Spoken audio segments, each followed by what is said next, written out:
एक सवाल जो मुझे सबसे ज्यादा लोग पूछते हैं, स्टॉक लेना चाहिए या फिर म्यूचुअल फंड, कहाँ पे अपने पैसे को इन्वेस्ट करना चाहिए। और जब भी मैं उनको जवाब देता हूं तो बहुत लोग एग्री नहीं करते हैं, बहुत लोग इस चीज को एक्सेप्ट नहीं करते हैं। कुछ लोग कहते हैं स्टॉक्स में ज्यादा कमाई होती है, यहां से ज्यादा रिटर्न्स आते हैं।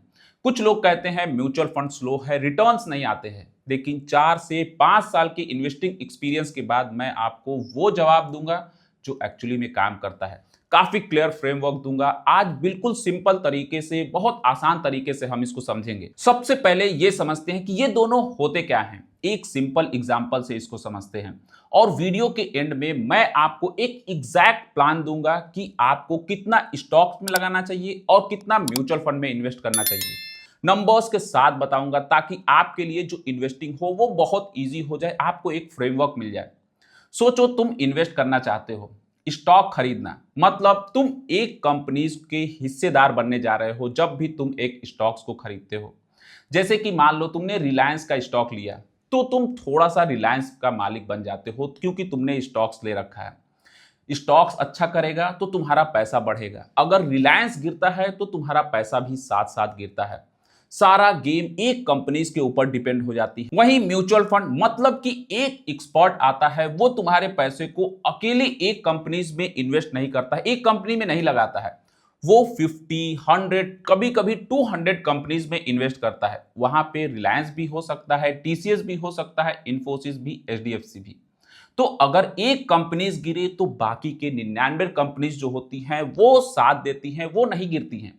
रिस्क बढ़ जाता है, ये है सबसे बड़ा फर्क। स्टॉक एक कंपनीज पे बेट करता है, वहीं म्यूचुअल फंड कई कंपनीज में सेफ इन्वेस्टमेंट करती हैं। तो यहां जो आपका पैसा है वो डाइवर्सिफाइड हो जाता है। अब आते हैं सबसे इंपॉर्टेंट सवाल पे, तो क्या स्टॉक्स में अपने पैसे को लगाना, इन्वेस्ट करना गलत है? बिल्कुल नहीं। लेकिन एक बात जो आपको कोई भी नहीं बताता, स्टॉक मार्केट में एक कंपनीज का स्टॉक खरीदने के लिए आपको उस कंपनीज को समझना होता है, आपको उस कंपनी का फंडामेंटल्स को पढ़ना होता है, उनकी कमाई कितनी है, उनके ऊपर जो डेट है वो कितना है, उनका कॉम्पिटिटर्स कौन कौन है, और वो बिजनेस जो है वो आगे बढ़ रहा है या फिर नहीं बढ़ रहा है। ये सब पढ़ना और समझना ये एक अलग स्किल है और हर स्किल सीखने में टाइम लगता है, पेशेंस लगता है। तो आप जब फंडामेंटल समझते हैं तभी आप कंपनीज को अच्छे से पढ़ पाते हैं। अब आप सोचो, एक नया ड्राइवर जो अभी अभी ड्राइविंग सीखे हैं, उन्हें आप सीधे हाईवे पे भेज दोगे? नहीं ना। पहले आप उनको छोटे रोड पे बोलोगे चलाने के, फिर बड़े रोड पे, फिर आप उनको हाईवे पे भेजोगे। इन्वेस्टिंग में भी ऐसे ही होता है, इन्वेस्टिंग ऐसे ही काम करता है। बिना सीखे स्टॉक्स में पैसा लगाना ये इन्वेस्टिंग नहीं है, ये सीधे आप लक के ऊपर डिपेंड करते हो। म्यूचुअल फंड में इन्वेस्ट करने के 3 सबसे बड़े फायदे हैं। सबसे पहला, एक्सपर्ट की मदद। फंड मैनेजर्स ये वो इंसान होते हैं जो पूरा दिन मार्केट को देखते रहते हैं, कंपनीज के बारे में रिसर्च करते रहते हैं। ये वो डिसाइड करते हैं कि आपका पैसे को कहाँ इन्वेस्ट करना है। तुम्हें कुछ भी नहीं सोचना है, कुछ भी नहीं करना, बस एसआईपी सेट कर लो। उसके बाद आता है दूसरा, डाइवर्सिफिकेशन। जैसे कि मैंने बताया, एक फंड में 50 से 200 कंपनीज होती हैं। अगर आईटी सेक्टर गिरता है तो बैंकिंग सेक्टर उसे बैलेंस कर सकते हैं, ये ज्यादा डाइवर्सिफिकेशन से मिलता है। अगर एक कंपनीज बंद हो जाए तो पोर्टफोलियो पे बहुत ज्यादा असर नहीं पड़ता है, पोर्टफोलियो बहुत नहीं गिरता है। तीसरा, एसआईपी की पावर। म्यूचुअल फंड में हर महीना एक फिक्स्ड अमाउंट जाती है, मार्केट ऊपर हो या नीचे एसआईपी चलती रहती है। जब मार्केट नीचे होता है तो आपको ज्यादा यूनिट्स मिलती हैं, जब मार्केट ऊपर होता है तो आपकी इन्वेस्टमेंट की जो वैल्यू होती है वो बढ़ती है। ये तीनों मिलके लॉन्ग टर्म में एक सॉलिड वेल्थ बनाते हैं, आपके लिए एक सॉलिड वेल्थ क्रिएट करते हैं। और रिटर्न्स की अगर हम बात करें तो निफ्टी 50 ने पिछले 20 सालों में एवरेज 13% सालाना रिटर्न्स दिए हैं। एक एग्जांपल से समझिए, 5000 मंथली एसआईपी 20 साल में करीब 75 लाख बिना कुछ किए हुए एसआईपी चल रही थी बस। तो अब वो जवाब जो मैंने शुरू में प्रॉमिस किया था आपसे, कितना स्टॉक्स और कितने म्यूचुअल फंड आपके पोर्टफोलियो में होना चाहिए, ये रहा एग्जैक्ट प्लान नंबर्स के साथ, जिसको आपके लिए काफी हेल्पफुल होगा। अगर पोर्टफोलियो 10 लाख से कम है तो स्टॉक्स की जरूरत बिल्कुल नहीं है फिलहाल। बस 2 म्यूचुअल फंड आपके लिए काफी होगा। सबसे पहला, एक फ्लेक्सी कैप फंड। इसमें फंड मैनेजर्स खुद डिसाइड करते हैं कि बड़ी कंपनीज में आपका पैसा कितना इन्वेस्ट होना है, छोटी कंपनीज में कितना लगाया जाए और मीडियम कंपनीज में। मार्केट के हिसाब से यहाँ एडजस्ट होता है, तो ये बहुत अच्छा होता है। आपको कुछ भी नहीं करना है, कुछ भी नहीं सोचना है। दूसरा, एक मल्टी एसेट या फिर बैलेंस एडवांस फंड आपके पास होना चाहिए। इसमें पैसा सिर्फ स्टॉक्स में नहीं लगाया जाता है, थोड़ा सा गोल्ड में होता है, थोड़ा सा बॉन्ड में होता है और थोड़ा सा स्टॉक्स में भी इन्वेस्ट होता है। जो मार्केट गिरने पर ये फंड थोड़ा सा सेफ रहता है, ये एक बफर्स की तरह काम करता है आपके पोर्टफोलियो में। बस ये दोनों, इससे ज्यादा नहीं। सिंपल प्लान जो कंसिस्टेंटली आप फॉलो कर सकते हो, वो हमेशा आपको कॉम्प्लिकेटेड बनाने की जरूरत बिल्कुल भी नहीं है, ये आपके लिए इजी होता है।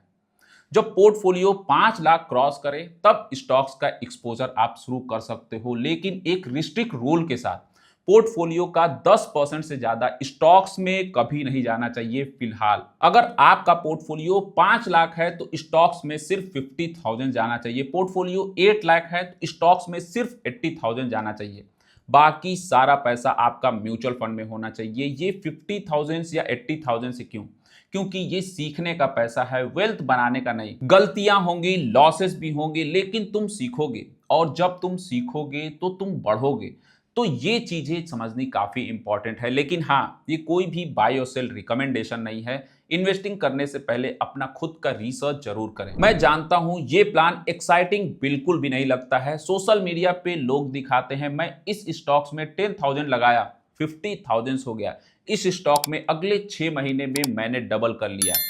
ये सब देख के लगता है कि म्यूचुअल फंड में क्यों जाऊं, क्यों अपने पैसे को म्यूचुअल फंड में इन्वेस्ट करूं, क्यों नहीं स्टॉक में जाऊं। लेकिन जो लोग नहीं दिखाते वो ये है कि उन्हें लोगों ने और भी स्टॉक्स में 50,000 लगाया और 10,000 हो गया। वो पोस्ट नहीं आता है, वो पोस्ट आपको सोशल मीडिया पे देखने को नहीं मिलता है। पहले 10 लाख का एक ही काम होना चाहिए, एक फाउंडेशन बनाओ, आप इनकम बढ़ाओ, कंसिस्टेंटली आप अपने पैसे को इन्वेस्ट करते रहो। जो काम नहीं करता उससे आप दूर रहो। सबसे पहले आपको स्टेबिलिटी बनानी है, उसके बाद रिस्क। तो उस सवाल का फाइनल जवाब है, जो सवाल था स्टॉक लेना चाहिए या फिर म्यूचुअल फंड। 10 लाख से कम पोर्टफोलियो है तो सिर्फ म्यूचुअल फंड, एक फ्लेक्सी कैप प्लस एक मल्टी एसेट फंड। हर महीना आप उसमें एसआईपी कर सकते हो। 5 लाख क्रॉस हो जाए तो स्टॉक ट्राई कर सकते हो आप, लेकिन पोर्टफोलियो का 10% से ज्यादा नहीं होना चाहिए। केवल सीखने के लिए, वेल्थ क्रिएशन के लिए अभी नहीं। 5 से 6 साल बाद आप खुद समझ जाओगे, आपको चीजें समझ में आने लगेंगी, फंडामेंटल्स क्लियर हो जाएंगे।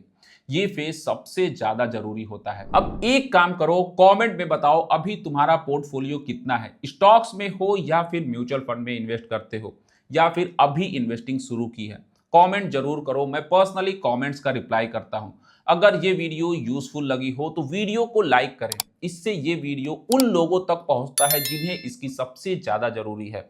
अगर चैनल पे नए हो तो चैनल को सब्सक्राइब करना बिल्कुल मत भूलें। मिलते हैं नेक्स्ट वीडियो में, टिल देन टेक केयर।